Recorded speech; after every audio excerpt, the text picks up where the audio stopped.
नमस्कार दोस्तों, स्वागत है आप सभी का हमारे YouTube चैनल तत्काल एजुकेशन पे। दोस्तों उम्मीद करते हैं आप सभी बहुत अच्छे होंगे, आपकी तैयारी भी काफी जबरदस्त तरीके से चल रही होगी।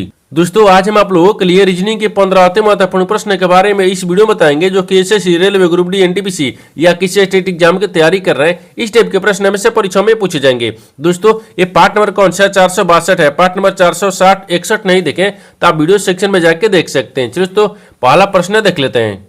दोस्तों पहला प्रश्न है, इसमें देखिए नीचे दिए गए विकल्पों में से संबंधित संख्या को चुनिए। देखिए नीचे यहाँ पर आपको एक संबंधित संख्या दी है, यानी 62 जो ना यहाँ पर आपको 12 से समेत है। ठीक उसी प्रकार से बताना है कि 74 जो ना इस प्रश्न आता है कि चिन्ह पर इन चार ऑप्शन में से किसे समेत होगा। देखिए तो यहाँ पर सबसे पहले प्रश्न को समझे से बोल कर, ठीक है ना। देखिए यहाँ पर आपको 62 को क्या करें कि यहाँ पर 12 आ जाएगा। उसी प्रकार से यहाँ पर आपको 64 को रखेंगे, ठीक है, सॉरी यहाँ पर 74 को रखेंगे। अब देखिए यानी 62 को क्या करते हैं, तो देखिए 62 में देखते हैं कि किन संख्याओं से मिलकर बन रहा है। देखिए यहाँ पर 6 बन रहा है और 2 बन रहा है। इन दोनों का आपस में क्या करेंगे, गुना कर लेंगे। कितना आ गया? 12 आ गया।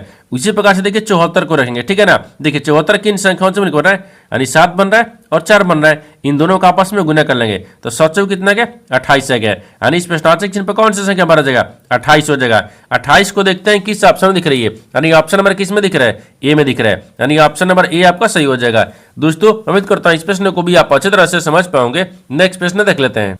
दोस्तों दूसरा प्रश्न है, इसमें देखिए नीचे दी गई श्रृंखला श्रेणी में प्रश्नार्थक चिन्ह के स्थान पर कौन सी संख्या आएगी। देखिए नीचे यहाँ पर आपको एक श्रृंखला दी है, इन श्रृंखला में बताना है कि इस प्रश्नार्थक चिन्ह पर इन चार ऑप्शन में से कौन सी संख्या पर भरा जाएगा।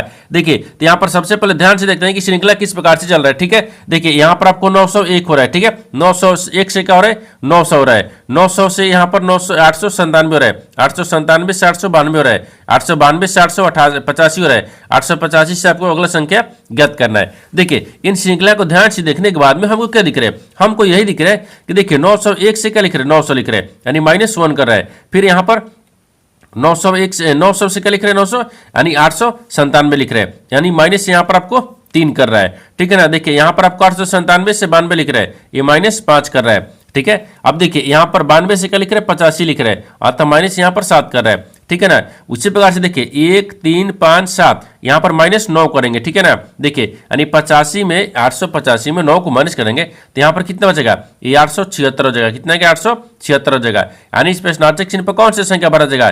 876 हो जाएगा। तो 876 को देखते हैं किस ऑप्शन में दिख रही है, यानी ऑप्शन नंबर यहाँ पर आपको डी में दिख रहा है, यानी ऑप्शन नंबर डी आपका सही हो जाएगा। दोस्तों उम्मीद करता हूँ इस प्रश्न को भी आप अच्छी तरह से समझ पाओगे। नेक्स्ट प्रश्न देख लेते हैं। दोस्तों तीसरा प्रश्न है, इसमें देखिए यदि संख्या 56, 73, 128 में प्रत्येक विषम अंक में 1 जोड़ा जाए तथा प्रत्येक के सम अंक में 2 घटाई जाए तो इस प्रकार बनी नई संख्या में तीसरे अंक है। देखिए बाएं से तीसरे अंक है तथा दाएं से दूसरे अंक का मध्य अंतर क्या होगा। देखिए यहाँ पर सबसे पहले प्रश्न को समझिए से बोलकर, ठीक है ना।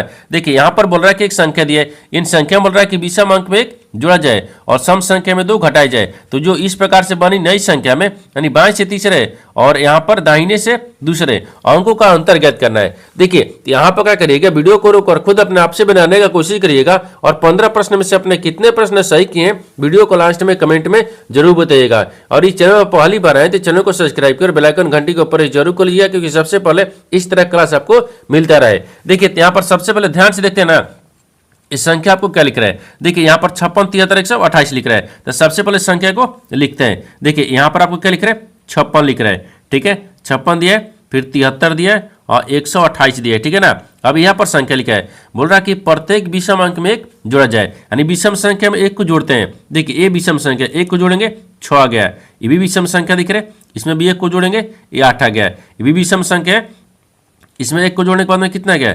4 आ गया। और ये भी विषम संख्या दिख रहा है, इसमें भी 1 को जोड़ने पर 2 आ गया, ठीक है। अब आगे देखिए, आगे इसमें क्या बोल रहा है कि तथा प्रत्येक सम अंक में 2 घटाया जाए, यानी सम संख्या में 2 को घटाते हैं। देखिए 6 में से 2 घटा लेंगे और तो यहाँ पर कितना गया? ये 4 आ गया, ठीक है। और यहाँ पर भी सम संख्या दिख रहा है, इसमें भी 2 माइनस कर लेंगे तो कितना बचेगा? 0 बचेगा।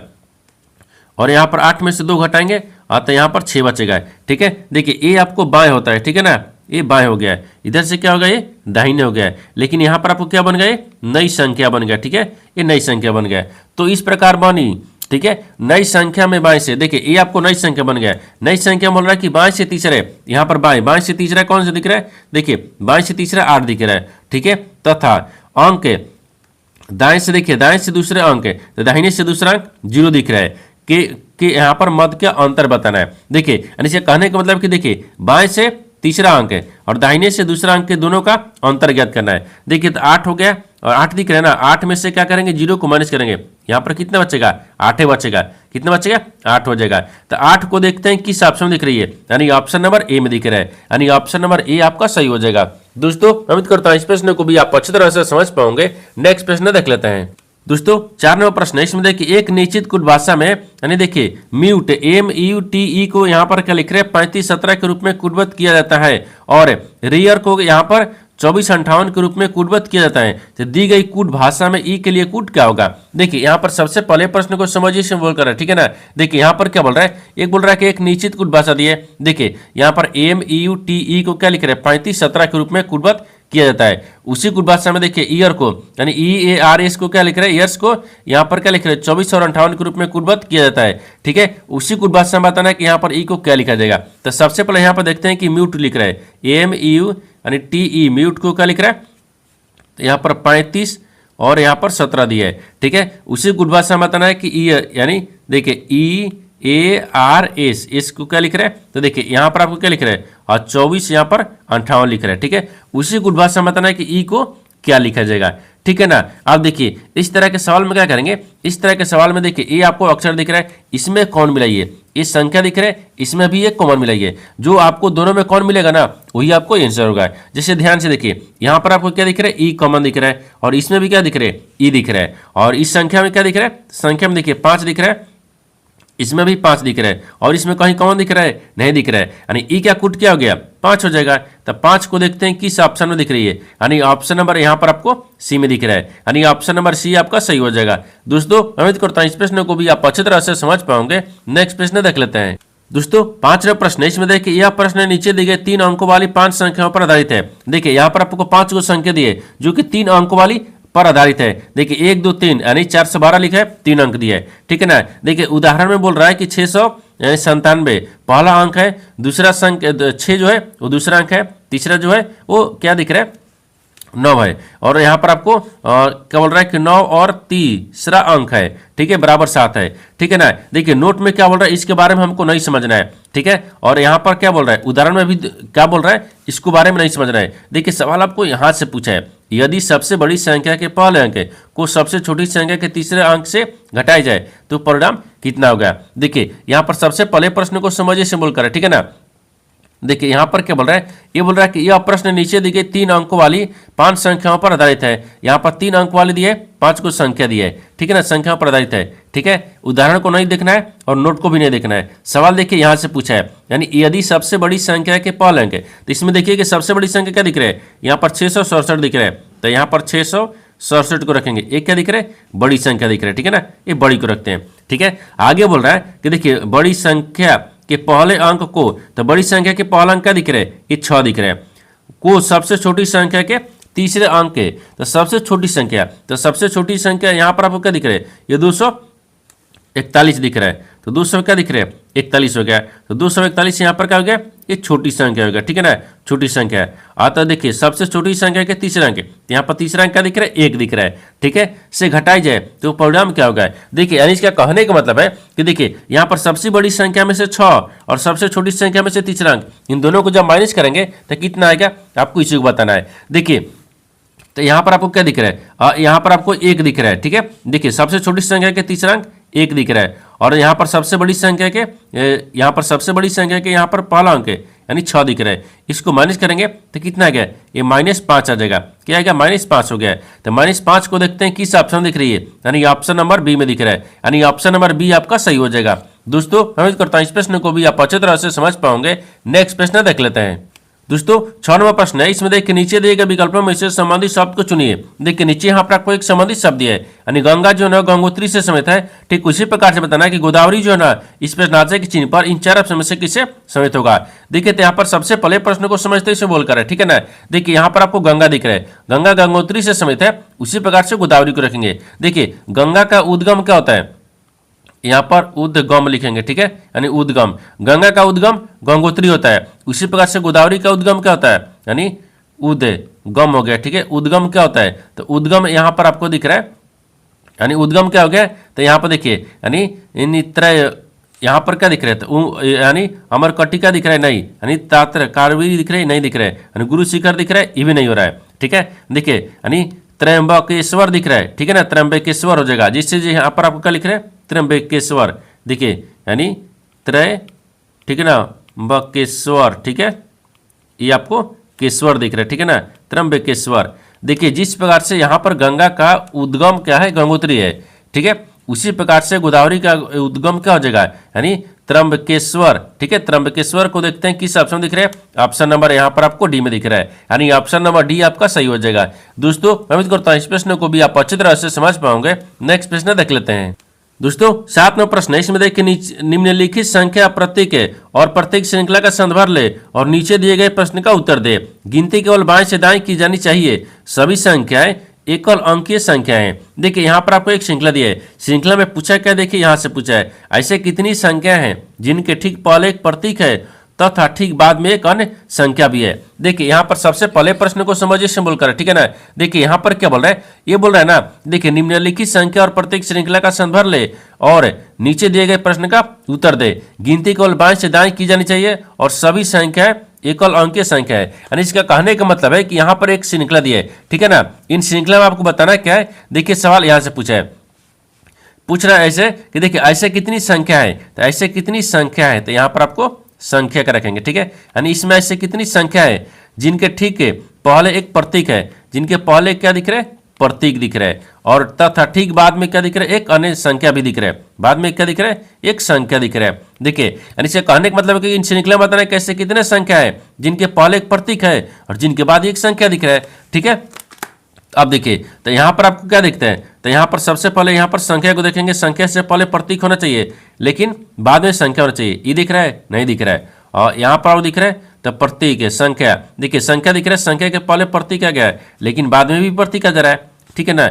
हाँ देखिए यहाँ पर आपको क्या दिख रहा है, 3 आप संख्या दिख रहा है, संख्या के पहले एक प्रतीक है और प्रतीक के बाद में एक संख्या दिख रहा है। हाँ एक दिख गया, और इसमें कहीं दिख रहा है संख्या के पहले प्रतीक आ गया, बाद भी प्रतीक दिख रहा है, नहीं दिख रहा है। यानी इसमें और कहीं दिख रहा है 5, नहीं ये भी नहीं दिख रहा है। यानी यहाँ पर एक दिख रहा है, यानी एक ऐसी संख्या है जिसके पहले प्रतीक है और जिनके बाद भी एक संख्या दिख रहा है, तो यहाँ पर एक हो गया। तो एक को देखते हैं किस ऑप्शन दिख रही है, यानी ऑप्शन नंबर यहाँ पर आपको बी में दिख रहा है, यानी ऑप्शन नंबर बी आपका सही हो जाएगा।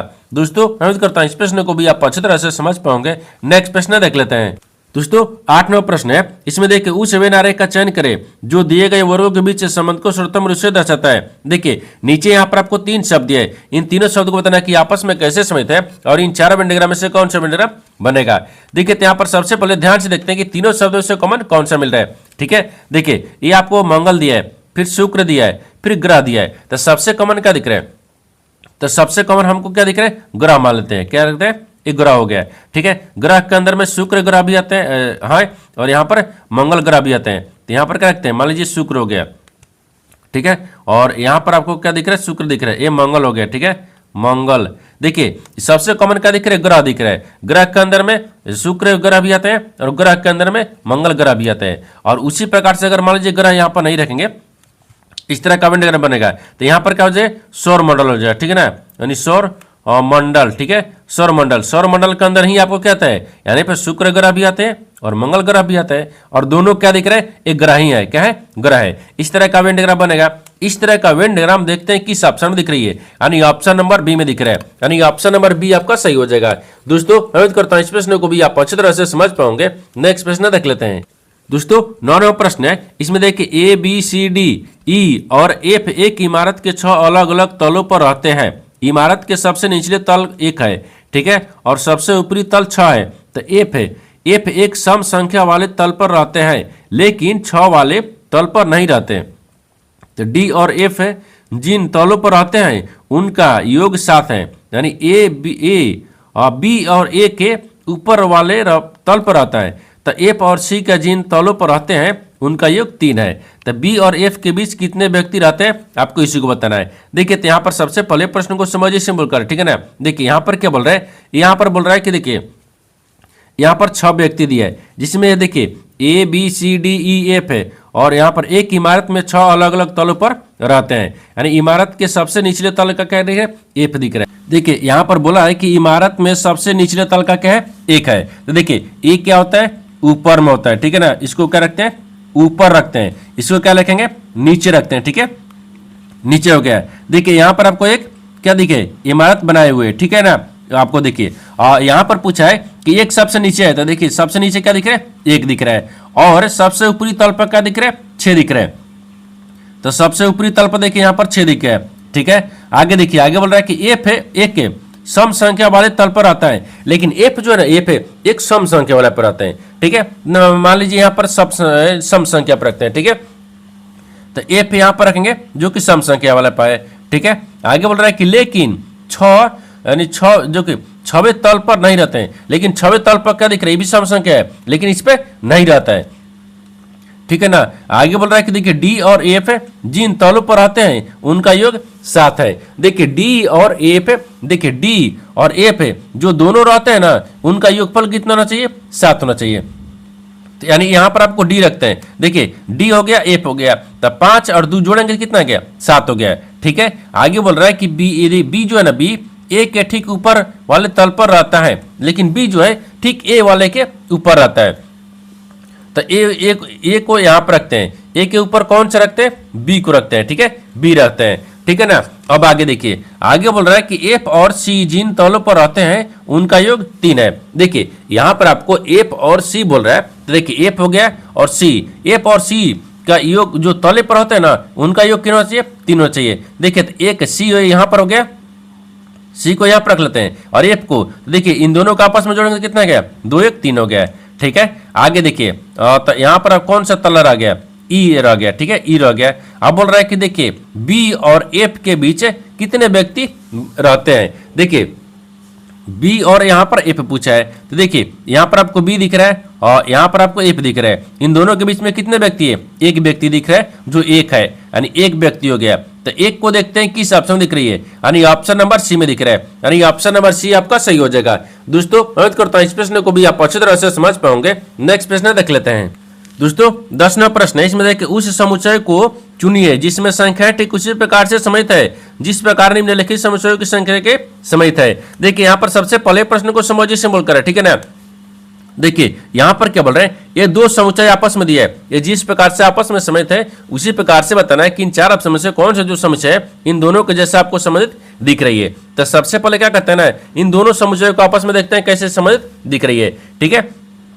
देखिए तो पहला को क्या रखते हैं, तो पहला आपको दिख रहा है यहाँ पर, देखिए ये 33 दिख रहा है और यहाँ पर 13 दिख रहा है और 429 दिख रहा है। तो मान लीजिए यहाँ पर क्या रख देना है कि देखिए 33 और 13 को आपस में क्या करेंगे कि बड़ी संख्या ज्ञात होगा, ठीक है, यानी बड़ी संख्या ज्ञात होता है। देखिए यहाँ पर 33 दिख रहा है, फिर गुना क्या करेंगे, 13 करेंगे, इन दोनों का आपस में गुना करेंगे, हाँ ठीक है, गुना करते हैं तो कितना गया, ये 429 आ जाएगा। उसी प्रकार से देखिए यहाँ पर क्या दिख रहा है, दूसरा में 44 दिख रहा है और 5 दिख रहा है, इन दोनों को आपस में क्या करेंगे कि यहाँ पर 220 आ जाएगा, ठीक है ना। देखिए तो 44 दिख रहा है, फिर गुना कितना करेंगे, 5 ले करेंगे, ठीक है ना, 5 ले गुना करते हैं तो कितना देगा, ये 220 आ गया है, ठीक है। उसी प्रकार से क्या करते हैं कि ये 4 ऑप्शन में से देखते हैं कि कौन सा जो है इसके जैसे आपको समझ दिख रही है। देखिए अगर मान लीजिए 43 ए में रखते हैं, 43 को और 21 को आपस में गुना करते हैं, ठीक है ना।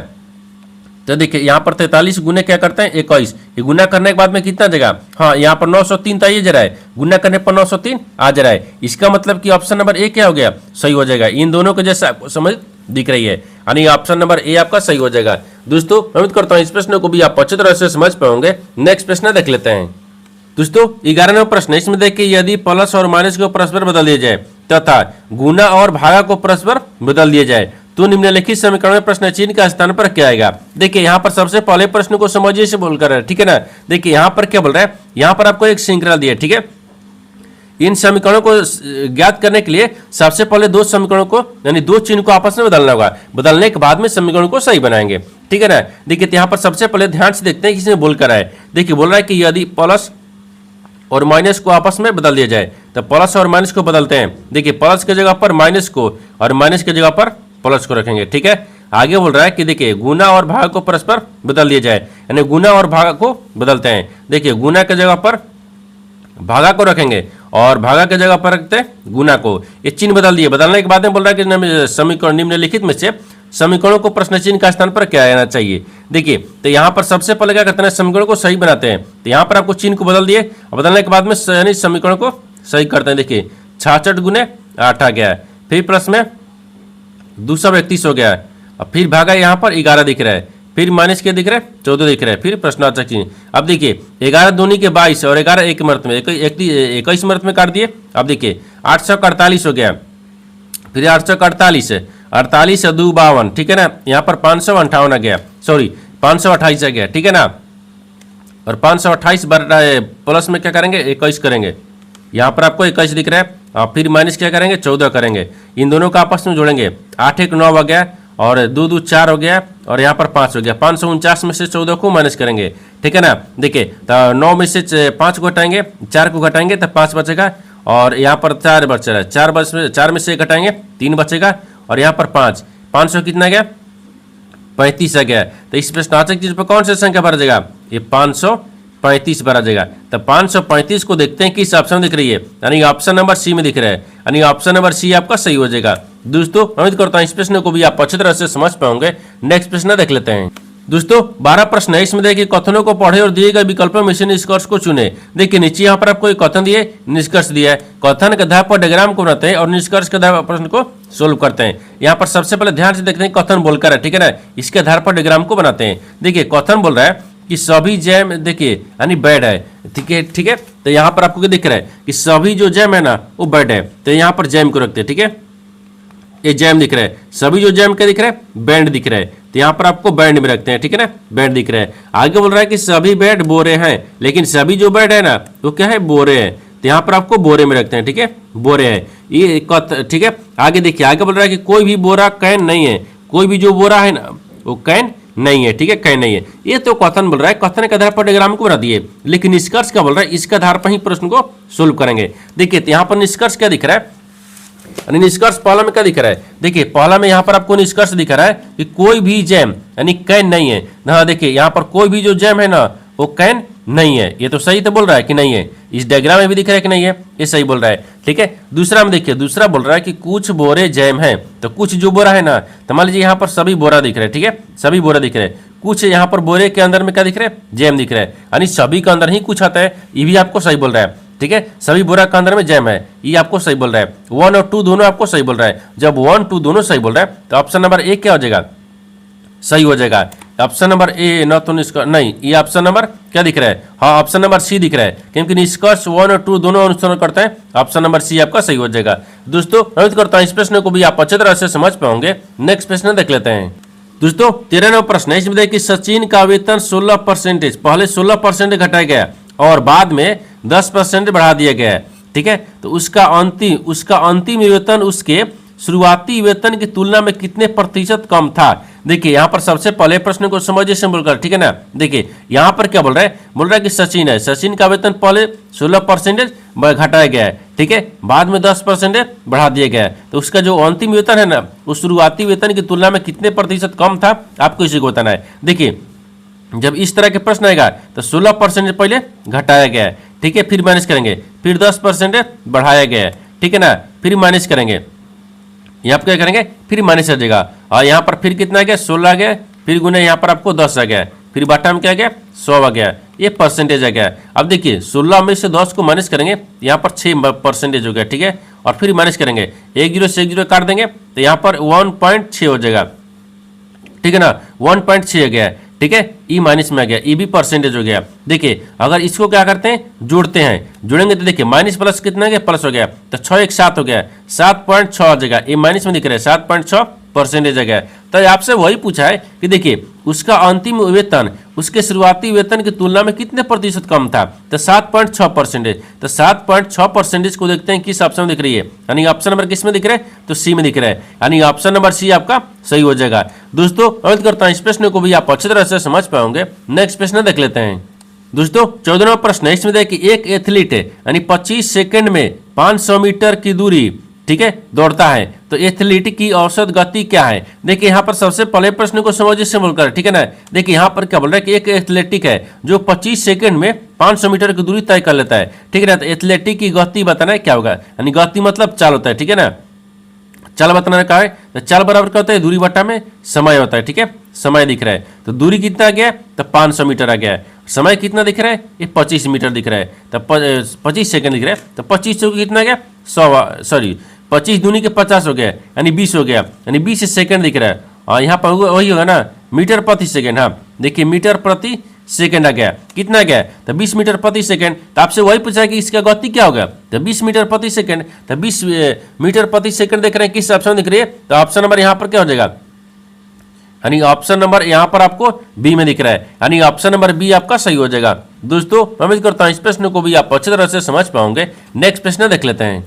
दोस्तों 15 प्रश्न है, इसमें देखिए दो बिंदुओं के बीच की दूरी एक ट्रेन के द्वारा द्वारा जाते समय यानी 80 किलोमीटर प्रति घंटा की दर से, ठीक है ना, गति से और वापस 40 किलोमीटर प्रति घंटा की गति से तय की गई, तो यदि उसकी यात्रा के कुल 6 घंटे समय लगा तो इन दोनों बिंदुओं के बीच की एक तरफ की दूरी कितनी होगी। देखिए यहाँ पर सबसे पहले प्रश्न को समझिए सिंपल कर, ठीक है ना।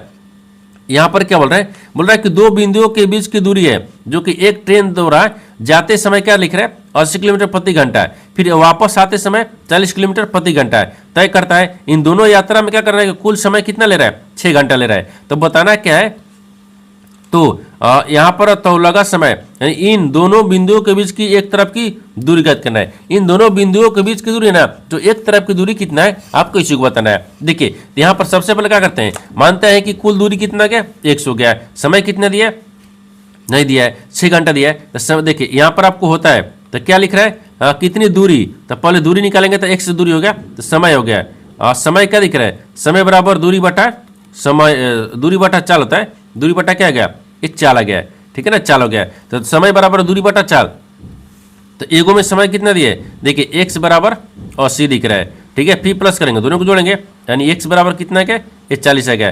पूरा समय कितना ले रहा है 6 घंटा ले रहा है, ठीक है ना। अब यहाँ पर देखिए एक स्टेप और बढ़ेंगे, तो यहाँ पर x हो गया, फिर प्लस में यहाँ पर आपको 2x हो गया, क्योंकि गुना करेंगे 2x हो गया, और यहाँ पर क्या जाएगा 80 आ गया, फिर बराबर में 6 आ गया, ठीक है ना। इसको जोड़ेंगे तो एक बार कितना आ गया 3x हो गया। अब इसको क्या करेंगे 848, ये भागा में दिख रहे हैं, इधर लाएंगे तो गुना में हो जाएगा, यानी 848 यानी 480 आ गया। अब इसको क्या करेंगे काटेंगे, तो यहाँ पर कितना गया 3 का मतलब 16 3 48, तो यहाँ पर 16 हाँ 16 3 48 हो गया, 16 हो गया 160, यानी x बराबर कितना आ गया, x बराबर 160 आ गया। 160 यहाँ पर किलोमीटर में आ जाएगा, ठीक है ना। तो आपसे पूछा क्या, आपसे पूछा है कि देखिए इन दोनों बिंदुओं के बीच की एक तरफ की दूरी कितनी होगी, तो देखिए 160 किलोमीटर। तो 160 किलोमीटर देखते हैं किस ऑप्शन दिख रही है, यानी ऑप्शन नंबर यहाँ पर आपको सी में दिख रहा है, यानी ऑप्शन नंबर सी आपका सही हो जाएगा। दोस्तों मैं उम्मीद करता हूँ इस प्रश्न को भी आप अच्छी तरह से समझ पाओगे। नेक्स्ट वीडियो में मिलते हैं, तब तक जय हिंद। दोस्तों इस चैनल पर पहली बार आए तो चैनल को सब्सक्राइब कर बेल आइकन घंटी को प्रेस जरूर कर लीजिए, क्योंकि सबसे पहले इस तरह क्लास आपको मिलता रहे। और इन सारे प्रश्न का PDF आपको टेलीग्राम पर मिल जाएगा, जो कि इस वीडियो का डिस्क्रिप्शन में लिंक दिया गया है।